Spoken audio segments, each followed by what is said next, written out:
이 단원이 좀 신경에 거슬리는 부분이 무엇이냐면 일단 첫 번째, 이 단원의 신경에 거슬리는 게 암기할 게 좀 많다라는 거. 다른 단원에 비해서 좀 암기 양이 좀 많다라는 거랑 또 하나는 예전에 비해서 현저히 내용이 축소가 됐어요.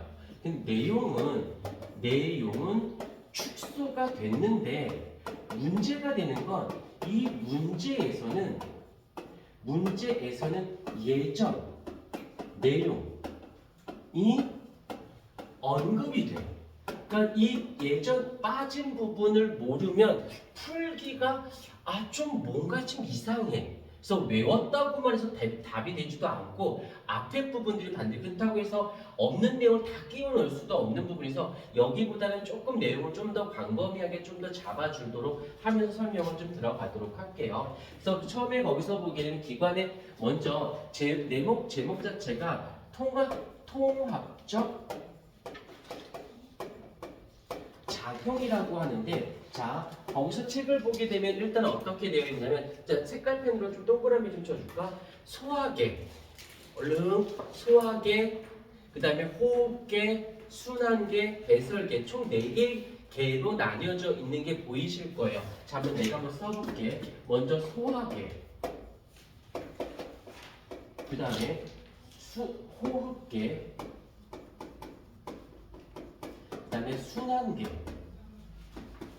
그 다음이 배설계, 이렇게 되어져 있는데 이 4개의 이 컨텐츠가 유기적인 관계로 여기다가 통합적으로 같이 작용을 한다라는 내용이거든. 그런데 이거를 다시 한번 쫙 펼쳤다가 다시 교통정리한다면 이런 식으로 다시 한번 교통정리할 수 있어요. 무엇이냐면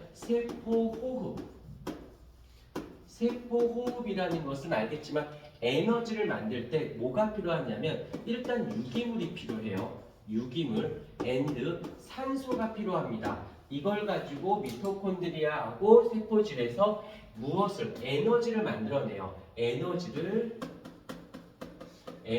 생성하고 그 나머지 노폐물을 제거하는 건데 여기에서 지금 이 위에 거랑 아래 거랑 무슨 관계인가요? 라고 한다면 여기서 이산화탄소도 있어야겠죠.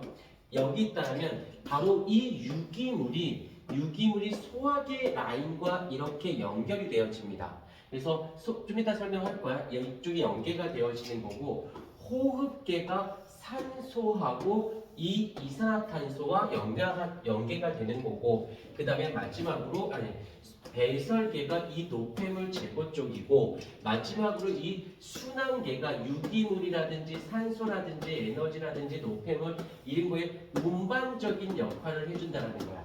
결국엔 통합적 작용은 세포호흡을 하기 위해서 유기물이 필요한 소화계, 산소나 이산화탄소 운반의 호흡계, 사용하고 남은 노폐물을 제거하는 배설계 이런 것들 다 어디론가 이동시키고 보내주는 순환계가 되어지는 결국엔 에너지를 생성하기 위해서 일어나는 모든 과정들을 얘기한다는 거지. 이게 따로 분리가 되어 있지 않고 통합적으로 그러니까 어디가 얘가 아프면 다른 데도 다 연쇄 반응으로 다 아파지게 된다는 거예요. 자, 그럼 이제 소화계 먼저 가도록 할게요. 소화계 첫 번째 소화계라고 하는데 일단은 소화라고 하는 사전적 의미를 먼저 알고 가주셔야 돼요. 소화라는 것은 흡수 가능한 크기로 쪼개는 것을 우리는 소화라고 얘기합니다. 왜냐하면 영양소를 우리가 섭취를 해서 우리 체내로 흡수시켜야 돼. 근데 너무 크면 안 되기 때문에 작게 하기 위해서 하는 건데 그 중에서 일단 탄수화물을 볼게요. 탄수화물은 너무 덩치가 크니까 어디까지 잘게 쪼개야 되냐면 탄수화물은 포도당까지 최소 단위가 이제 포도당, 그 다음에 과당, 그 다음에 갈락토스. 얘네들은 외우지 않아도 돼요 라고는 하지만 솔직히 이게 익숙치가 않으면 생각이 안 나면 틀릴 수밖에 없어요. 이건 알아야 풀 수 있는 문제들이 생각보다 좀 많기 때문에 조금 걸리적거려서 좀 외워줄 필요는 반드시 있다는 거. 포도당, 과당, 갈락토스가 되어야지만 어떻게 체내 흡수 가능한 크기가 얘네들이 되는 겁니다. 그 다음에 또 단백질. 단백질의 가장 최소 단위는 누가 되냐면 아미노산이라고 하는 거고, 그 다음에 우리가 알고 있는 지방을 지질이라고 하는데, 이 지질인 경우에는 지방산과 모노글리세이드라고 하는 형태가 이렇게 쪼개져야 체내로 흡수가 되어져요. 약간 이건 여다. 이렇게 쪼개진 아이가 흡수가 되면 다시 재결합해요. 지방산과 모노글리세이드가. 그래서 운반하다가 어디론가 이동할 때는 다시 쪼개지고 그런다는 것 정도 잡아주시면 되어집니다. 그 다음에 이제 물 무기없는 바이타민은 또 이제 여러 가지를 나왔는데, 자 이제 좀 더 이제 소화계 쪽에서 보게 되면, 이 소화계에서 흡수 가능한 크기로 쪼갤 때 반드시 누가 관여한다? 효소라고 하는 아이가 관여하게 되어져요.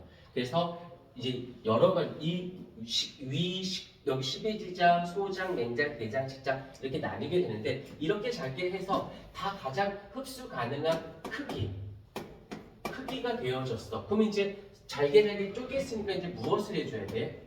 흡수를 해주셔야겠죠.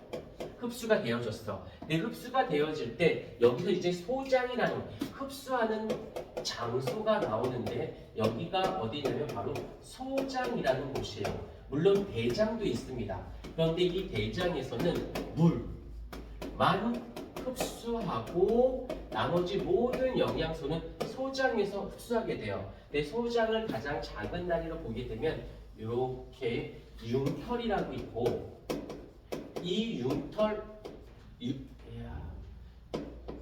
융털에는 두 가지가 있어요. 이렇게 되어 있는 모세혈관이 있고, 그 안에 이렇게 암주간이 있습니다. 암주간이.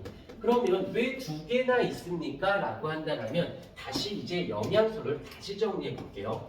영양소를 다시 한번 정리를 한다면, 영양소는 크게 또다시 둘로 나뉘어요. 어떻게? 물에 흡수되는 수용성 영양소가 있고, 그 다음에 지용성 영양소로 나뉘게 되어지는데, 이 수용성은 아까 말했던 포도당과 아미노산, 포도당하고 그 다음에 아미노산. 그러면 딱 봐도 지용성은 물에 안 녹으니까 이쪽 라인이겠지? 당연할 거야. 이건 어려운 게 아닐 거야. 지방산하고 그 다음에 모노글리세이드라고 있어요. 그 다음에 사실 이제 여기서 3대 영양소가 있고 3부 영양소가 있는데, 여기서 또 무기염류. 이 무기염류를 다른 말로 뭐라고 하면 되냐면 이온성 물질들이라고 생각하시면 됩니다. 그래서 얘네들은 죄다 물에 다 녹아. 그럼 이제 나머지 바이타민이 있는데, 여기서는 어떤 애가 있냐면 수용성 바이타민이 있고요.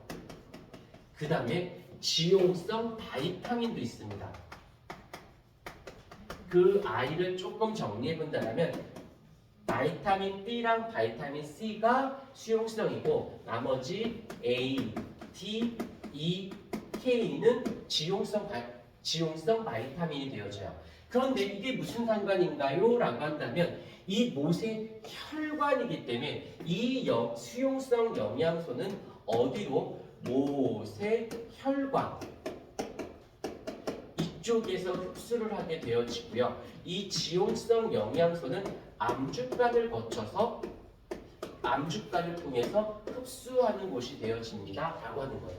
그래서 첫 번째 영양소, 일단 통합적 자기는 세포호흡과 연기가 된다는 거, 그 다음에 소화라는 것은 흡수 가능한 크기로 잘게 쪼개야 된다는 개념. 근데 이런 것들은 어쩔 수가 없이 고유명사이기 때문에 좀 외워주셔야 됩니다. 그 다음에 흡수할 때는 크게 두 장소로, 물에 녹는 영양소와 녹지 않는 영양소, 그 얘네 종류 같은 경우는 굳이 기억하진 않으셔도 대충 느낌상 얘네들로 딱 구분할 수가 있고, 요새 바이타민 B, C, 그 다음에 아덱, 그냥 아덱이라고 읽을게.